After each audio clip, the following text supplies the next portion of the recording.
Hello guys, welcome back to our vlog. So, presko tayo ngayon pero kakagising lang natin.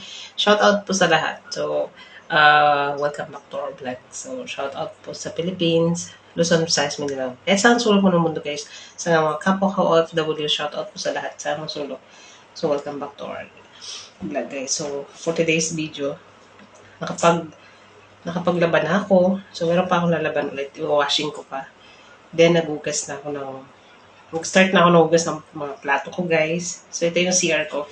Itutur ko kayo sa aking munting CR, guys. So, pasensya na kayo. Totally is super madumi pa. So, first, yung gagawin ko, guys, nagsabon muna ako na. Sinabunan ko muna yung bintana ko para kuminis, guys. So, tingnan nyo. Shoutout po sa lahat. Assalamualaikum po sa lahat. Check nyo, guys.